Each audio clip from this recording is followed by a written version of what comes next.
mediumship. Is this a gift that's unique to you, or all of us could develop? I teach a class now that on Monday nights, which is about meditation and mindfulness and developing your intuition. I've fully realized, well, all of us have intuitive abilities. And I was thinking about this before, that you could poke anybody who is of age of speaking, children to anyone of any age, or elders, and poke anybody and they will tell you, you're not going to believe this story that happened to me. Something that awoke their consciousness that they think is either a coincidence or it was a spiritual awakening to them. I do believe that each one of us has had those experiences. So I experienced this as a child, but I didn't think that anything was different about me. Probably until the day when I asked a question and then I heard a tree answer my name. And I was actually lost in the forest anyway, waiting to find my parents. And I felt like, oh, it's not such a big deal. It's okay if I don't see them or meet them because the tree was talking to me anyway. And I felt really safe. That makes me think about this idea, which is the truth for me, that kindness and love, again, it's the main purpose why we're here. Sort of doing harm to anything, it's doing to ourselves. It just makes so much sense, Alaine, that idea. It does. You know, I've taken it to extremes, though. I would say that I am, I am an extremist. And, you know, at a very young age, I've always been a vegan. And so I couldn't think about ingesting any harm to any animal. So I always felt like, why would my life be more important than a dog? So it does go to extremes, and I've maintained that lifestyle. The good news is that a lot of our populations are moving in that direction anyway, and acknowledging that there doesn't have to be harm to any living thing in order for you to get your nutritional substance. So it's to that extreme. And the other part that was super influential for me was that understanding emotional intelligence to a crazy degree, I understood the physical intelligence too, and the love of self. So many women do not love their own bodies, whatever they were gifted. So I got super involved coming out of the corporate world into the yoga world and owned yoga studios for many, many, many years, even before it was trending to do yoga, wear yoga pants or the clothes or whatever.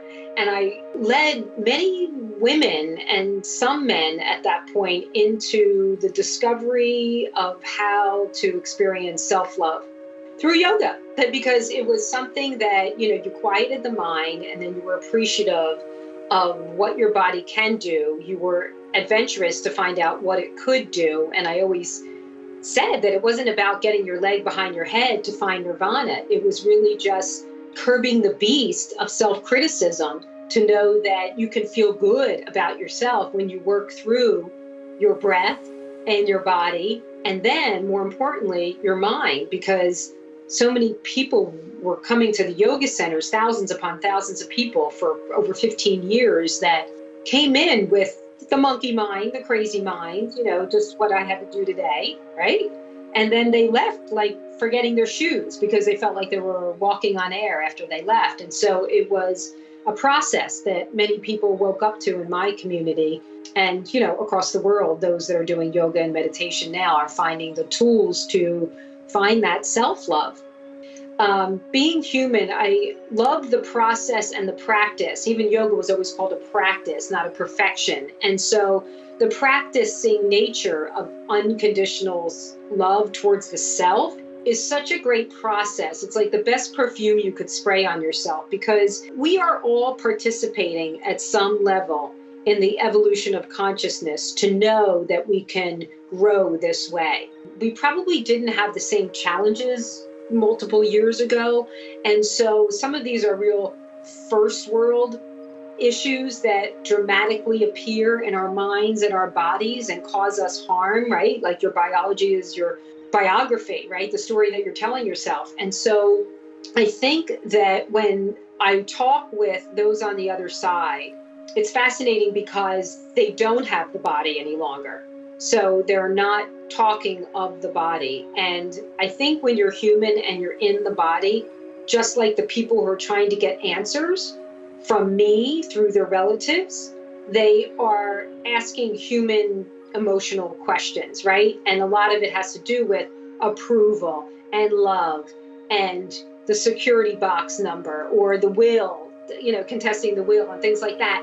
It's so interesting to me that there's such a diversion between the afterlife and this life and that unconditional love. Yet those on the other side have completely mastered it, because when people come to me with questions about their life as a medium, those on the other side can never judge. They're non-judgmental.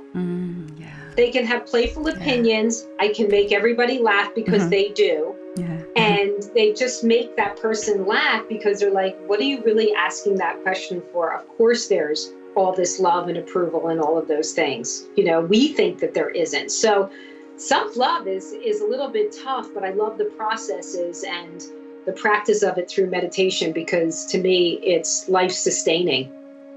What is your understanding and also idea of spirituality these days, Alaine? Well, it's certainly changed. I don't know that mine did, but it feels as though societies did. And I only say that because I watched the transition from, opening up yoga centers in the 90s, and you were never even allowed to mention the word God. And now, 20 years later, you certainly can. And beyond that, you have yoga teachers cursing in class, and Right. okay, Wow. it kind of caught me off guard, but it was the perfect,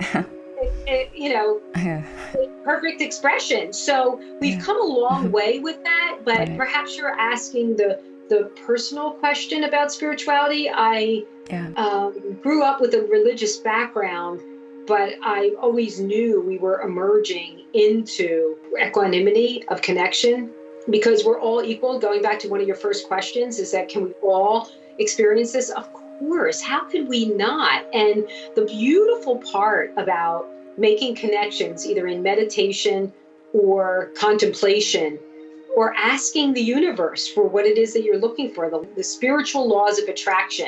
We need to make them religious for some people in order for it to fit their guidelines. All of that's okay. Nobody's right, nobody's wrong.